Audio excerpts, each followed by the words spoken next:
The soul, the essential immaterial part of a person, survives the death of the body. That much is settled. What happens next depends on which tradition within Christianity we're talking about, because the tradition is vast. Across the Catholic, Protestant, and Eastern Orthodox mainstream, the soul faces a moment of divine judgment after death. This is sometimes called the particular judgment, a personal reckoning where the life lived on earth is weighed. For those who have lived in faith and grace, the destination is heaven, a state of perfect communion with God. Not just a nice place, but the ultimate reality of being fully known and fully loved by the source of all existence. Christian mystics have described that as a joy so complete that no earthly word can touch it. For those who have turned away from God, who have chosen selfishness, cruelty, or evil, and never sought reconciliation, the teaching of hell enters the picture, a place of separation from God. In some traditions, it is described with fire and torment. In others, it is understood more as the spiritual anguish of being permanently cut off from love. The Catholic tradition adds a remarkable middle space, purgatory, not a second chance exactly, but a place of purification, where souls that are fundamentally saved but still imperfect are refined before entering heaven. It's a merciful doctrine, one that acknowledges human beings are complicated. And then there is the grand finale, the resurrection. At the end of time, Christians believe the dead will rise, not just as disembodied souls, but in glorified physical bodies. Heaven is not meant to be a permanent ghost world. It is meant to be a restored, embodied, tangible new creation. Death, in Christianity, is not a wall. It is a doorway. Islam. The moment of death in Islam is only the beginning of a long, mapped, and deeply consequential journey. The soul enters a state called barzakh, an intermediate realm, literally meaning barrier or partition. It is the space between this life and the next, where the soul waits for the day of judgment. But the waiting is not passive. According to Islamic tradition, two angels, Munkar and Nakir, visit the soul in the grave. They ask three questions. Who is your Lord? What is your religion? Who is your prophet? For the righteous, answering is easy, and the grave becomes a place of rest and even pleasure, a window open toward paradise.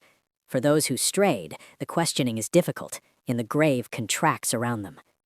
On the day of judgment, Yom al-Qiyamah, all souls are resurrected and brought before Allah.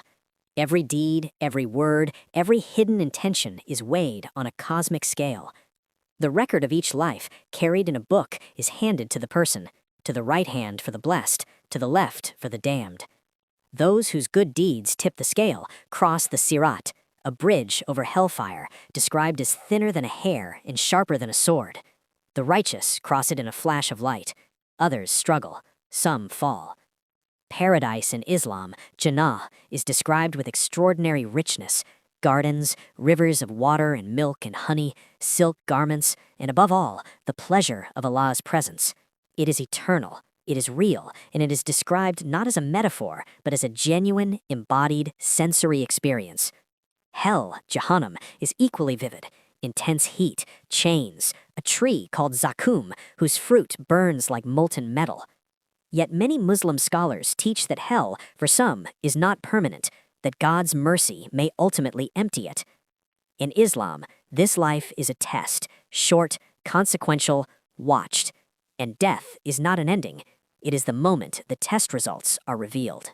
Hinduism. The central teaching is reincarnation, the idea that the soul, called the Atman, does not die when the body does. It simply moves on. Like taking off an old coat and putting on a new one.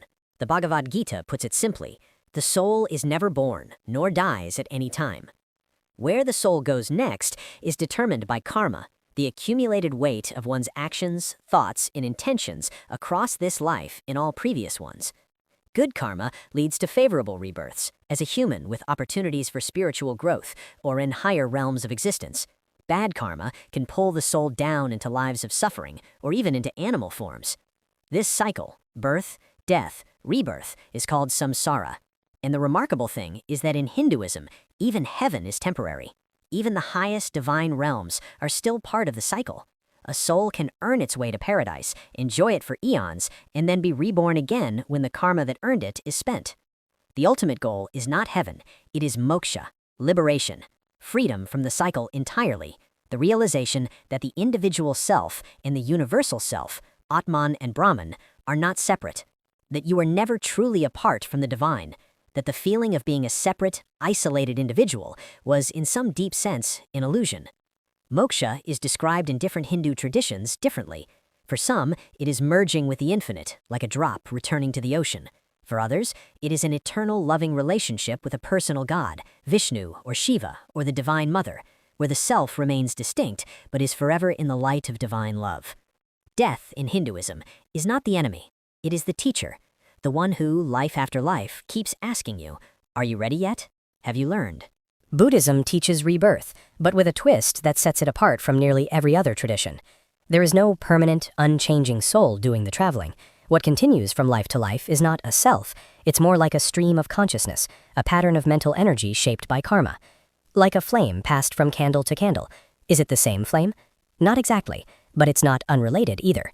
At death, the stream of consciousness exits the body. In the Tibetan Buddhist tradition, this moment, and the hours and days that follow, is mapped in extraordinary detail in the Bardo Thodol, the Tibetan Book of the Dead. In the Bardo, the intermediate state, the consciousness encounters a brilliant white light. This is described as the fundamental nature of mind itself, pure, clear, luminous.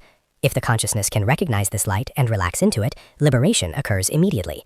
But most minds, confused and clinging, recoil from the intensity and miss it. Then come more visions, peaceful deities, wrathful deities, all projections of the mind's own nature.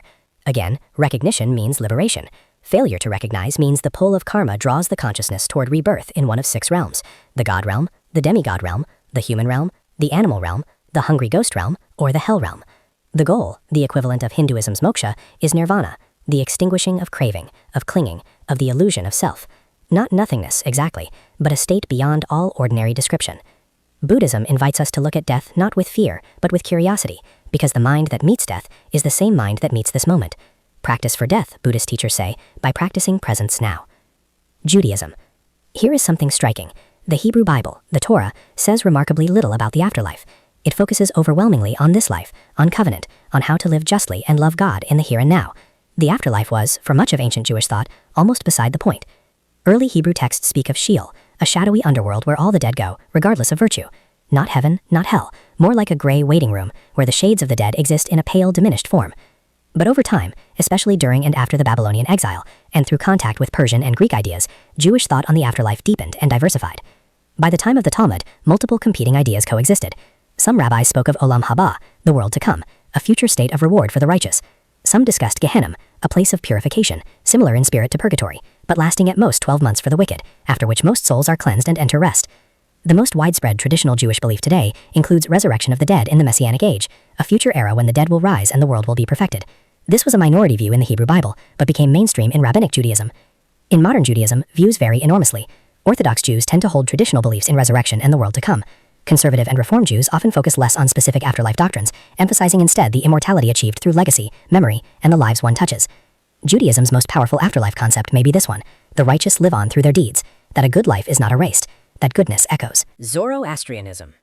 At death, the soul lingers at the threshold for 3 days, a liminal time of prayer and mourning. Then, on 4th day, the soul crosses the Chinvat bridge, the bridge of judgment. Here, the soul's deeds are weighed. Good thoughts, good words, good deeds, the Zoroastrian mantra, are measured against their opposites. For the righteous, the bridge widens like a broad, pleasant road, and a beautiful young woman, the embodiment of the soul's own conscience and virtue, meets them and guides them to paradise, called Garo Damana, the house of song. For the wicked, the bridge narrows to a razor's edge, and they fall into the darkness below, into Duzak, a place of isolation, darkness, and suffering. And yet, Zoroastrianism does not believe in eternal damnation. At the end of time, after a cosmic renovation of the universe, even the souls in hell will be purified, the world will be made perfect, and death itself will be abolished. The final vision of Zoroastrianism is not judgment, it is healing.